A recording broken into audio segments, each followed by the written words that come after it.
What should you eat before, during, and after your workout to maximize muscle growth and body composition? This question refers to what's called peri-workout nutrition, which just means the timing of nutrients around a workout. And let me start by saying that while I will be giving detailed meal examples in this video, it's important that we start with what the science actually says about this question in the first place. Why does peri-workout nutrition matter at all? Well, in a now infamous paper titled Nutrient Timing Revisited, Aragon and Schoenfeld, quote, challenged the classic view of post-exercise nutritional intake with respect to anabolism. And many science lovers took this single paper to be the nail in the coffin for the bros' now outdated anabolic window concept. Apparently, nutrient timing didn't matter after all.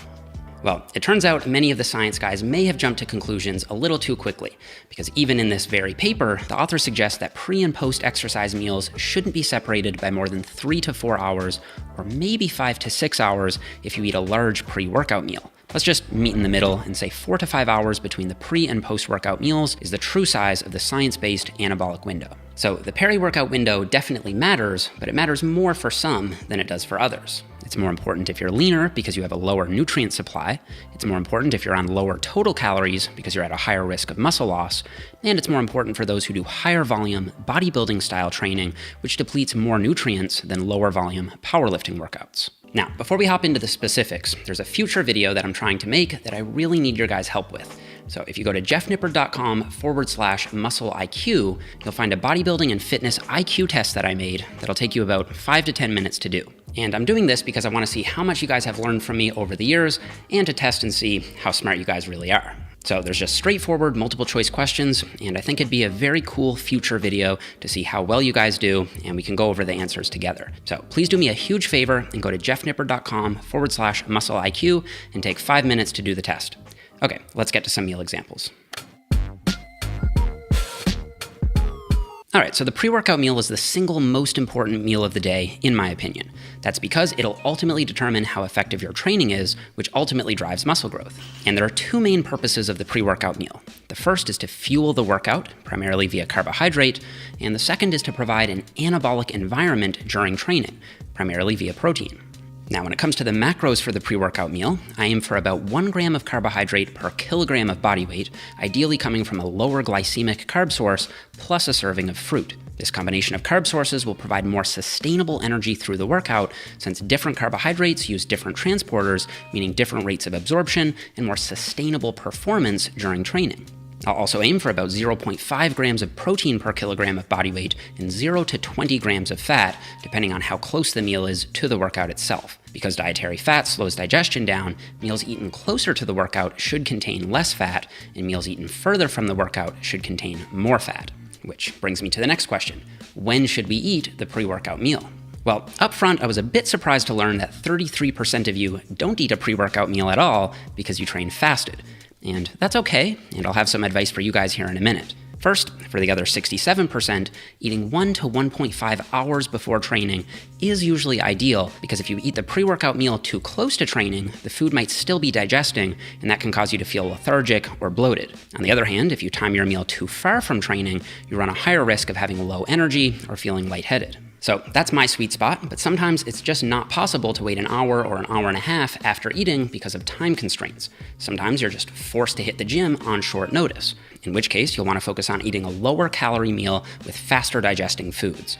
And by the same token, if you know you're going to train more than 1 to 1.5 hours after eating, you want to have a higher calorie meal and prioritize foods that digest more slowly. Okay, so let's start with a pre-workout meal example based on a 175-pound, roughly 80-kilo male who plans to train in about an hour to an hour and a half. Based on his body weight and the macro targets that we laid out, he'll want about 80 grams of carbs, 40 grams of protein, and 10 to 15 grams of fat. So for this meal, we're making a good old bowl of protein oatmeal. So basically cook 80 grams of oats and mix in 1 scoop of protein powder. I use PE Science Select Protein, which is a blend of casein and whey, and it mixes really well with oats. Now, full disclosure, I am sponsored by them, and shout out to my girlfriend Stephanie for the cake pop flavor idea. Top the oats with a sliced banana, half a tablespoon of peanut butter, and a pinch of cinnamon, which may help keep blood glucose levels more stable into the workout, and a sprinkle of sea salt, especially if you sweat a lot during training. And you can see the full calorie and macro breakdown of the meal here, which, of course, you can tweak to fit your body weight and total daily calories. Oh, and if you wanted to make this meal vegan, you could just easily swap out the whey casein blend for a vegan protein like a pea and brown rice blend. If it doesn't give the right consistency in the oats, you could just drink it separately as a shake. Next, let's look at a pre-workout meal for a 120-pound or 55-kilo female who will be training a bit later, so in roughly 2 hours. Again, based on her body weight, she'll want about 27 grams of protein, 55 grams of carbs, and 10 to 15 grams of fat. And because this meal is being eaten 2 hours before training, it'd be smart to have a bit more fat than usual and a bit more fiber than usual to slow down digestion and ensure nutrients are still available for fuel into the workout. So for this meal, we're doing 4 ounces of salmon, a medium-sized sweet potato, a mixed green salad with some light goat cheese, plus some apple slices with cinnamon. And here you can see the full calorie and macro breakdown for this meal. As a third example, let's consider someone who's in a rush and needs to train within the next 20 to 30 minutes and hasn't eaten for hours. They should definitely eat something, but if they have a big meal, they might feel bloated or sluggish. So in this case, I'd recommend something light and quick, like a whey protein shake and a banana. These nutrients need to be absorbed quickly, so we don't want much fat or fiber, and here you can see the full macro breakdown for this quick snack on the fly. All right, but what if you're one of the 33% who trains fasted? Well, let's remember the 2 reasons why pre-workout nutrition matters in the first place: to fuel training performance and to create an anabolic environment. When it comes to fueling the workout, yes, generally speaking, having at least some amount of carbohydrate before training will benefit performance. However, I know from my coaching experience that some people simply will perform better when they train on an empty stomach. That's usually because they train very early in the morning and either don't have the appetite or feel sick and nauseous if they eat right away. This isn't a deal breaker. World record-holding powerlifter Russell Orhii trained fasted for years, and while I think he's recently switched away from that, he was still able to reach truly elite-level strength and size without a pre-workout meal. However, if you are planning on skipping the pre-workout meal, then the intra-workout and post-workout meals suddenly become much more urgent. So, on that note, let's cover intra-workout nutrition, or what you should consume during the workout itself. Now, up front, I'll say that intra-workout nutrition definitely isn't required for everyone, especially if you've already had a well-timed pre-workout meal.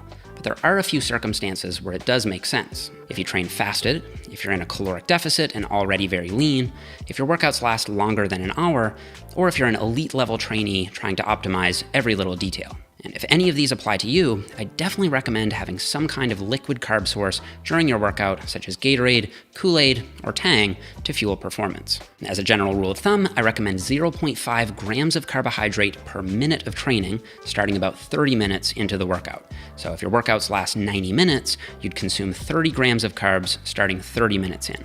However, if you're cutting and you'd rather not waste that many carbs on liquid sugar, then even just 5 to 10 grams of carbohydrate can go a long way for stabilizing blood glucose and turning a bad workout into a good one. And if you do train fasted, or just want some extra anabolic insurance, you can optionally add 5 to 10 grams of EAAs, or essential amino acids, or if you don't want to drop any extra cash on EAAs, just sip on about 10 grams of whey protein. Okay, so the urgency of the post-workout anabolic window has definitely been exaggerated by some gym bros. Remember that there is in fact a 4 to 5 hour window bracketing the workout, meaning if you ate your pre-workout meal 1 hour before training, then train for an hour, you'd theoretically still have 2 to 3 hours to play with for getting in that post-workout meal. On the other hand, if you ate your pre-workout meal 2 hours before training and then trained for 2 hours, you should get your post-workout meal in as quickly as possible. So, same as with the pre-workout meal, I recommend consuming 0.5 grams of protein per kilogram of body weight post-workout. So if you weigh 180 pounds or 82 kilos, you'd want about 40 grams of protein. Carbs are relatively less important in the post-workout meal because you no longer need to use them as an immediate energy source. And most typical weight training sessions don't actually deplete as much glycogen as some bodybuilders lead on anyway. Plus, research shows that any lost glycogen should be replenished within 24 to 48 hours as long as you're eating some carbohydrate at some point after training. However, because rates of glycogen resynthesis are at their highest within the first few hours following training, it would be smart to include at least some carbohydrate in the post-workout meal, especially if you do full-body training or 2-a-day workouts where you'll be hitting the same muscle again within the next day or two. Assuming you have plenty of carbs to spare, then 1 to 1.5 grams of carbs per kilogram of body weight is a good target. However, when cutting, you may be more limited on carbs, in which case something around 0.5 grams per kilogram may be more appropriate. And I'd recommend including another serving of fruit in the post-workout meal as well. Now, when it comes to fats, I don't think they're as big of a deal in the post-workout meal simply because rate of digestion is of relatively less importance. The workout has already been fueled, and there's typically no major urgency to get those nutrients absorbed as quickly as possible. Still, if you do find yourself on the outer edge of that 4 to 5 hour anabolic window, it wouldn't be a bad idea to keep fats down below 10 to 20 grams just to ensure digestion isn't slowed down excessively. Under most circumstances, though, this isn't something I personally nitpick over too much. Okay, so let's look at 3 optimized post-workout meal examples. Up first, again, we have our 175-pound or 80-kilo male with a post-workout macro goal of 40 grams of protein, 80 grams of carbs, and 10 to 15 grams of fat. This is a post-workout meal I'll personally have very often. So I'll mix up a bowl of extra lean ground turkey, jasmine rice, low-fat sour cream, low-fat shredded cheese, and sriracha, and then I'll have a Sun Gold kiwi as my post-workout fruit source, for obvious reasons. Oh my. And a mixed green salad to hit some veggies, and if you need some extra protein, you can add a glass of milk or just some extra ground turkey as needed to hit your protein target. And here you can see the total calories and macros for this meal. The second example is the 120-pound or 55-kilo female lifter, and she could do something like 4 ounces of chicken breast or a protein-equated amount of tofu as a vegan option, with 300 grams of baby golden potatoes, a few steamed Brussels sprouts, a small handful of salted pistachios, and 100 grams of mixed blueberries and raspberries. And these are the calories and macros for this meal. And then finally, let's cover someone who trained fasted and has to drive back home or go to work before they can have their next meal in another hour or two. In this case, I would recommend having a protein shake right after training, plus a serving of fruit like a banana or some grapes, and depending on your total carb intake, perhaps a couple rice cakes as well. So this would be the total macro breakdown for this quick post-workout snack, and then they would have their first whole food meal a couple hours later. And before you guys click out, I want to tell you about a very important announcement. So over the last few months, I've been beta testing and helping customize, in my opinion, the best nutrition and macro tracking app the industry has to offer. I've been working on it with 2 of my good friends and sports nutrition experts, Greg Nuckols and Eric Trexler. The app is called Macro Factor, and it's finally available on Apple and Android. The app was designed to be smarter than any other nutrition app out there. Most apps will set you up with some pretty unfavorable macro suggestions when you enter your goals, especially if you lift weights and want to build muscle, whereas Macro Factor gives you the most fine-tuned macros possible for your specific goal, activity level, diet preferences, and so on, based on the latest scientific research. Macro Factor has a massive RD-verified food database, including a very fast barcode scanner that auto-populates the macros and calories for you. And unlike every other tracking app I've used, it also accurately reports micronutrients like vitamins and minerals, as well as omega-3s, omega-6s, cholesterol, and so on. And one thing that was really important to me in helping test the app is just how customizable it is. You can give the app full control to create a customized plan just for you with the coaching option, where your plan will be adjusted and updated every week. Or if you prefer to self-coach, you can use the manual option to tweak the targets to your exact specifications. You can also adjust your numbers to be higher or lower on training versus non-training days, integrate the app data with your Fitbit and dozens of other health apps, and there's even an AI describe feature that allows you to add foods using your voice, which cuts down on a ton of tracking time.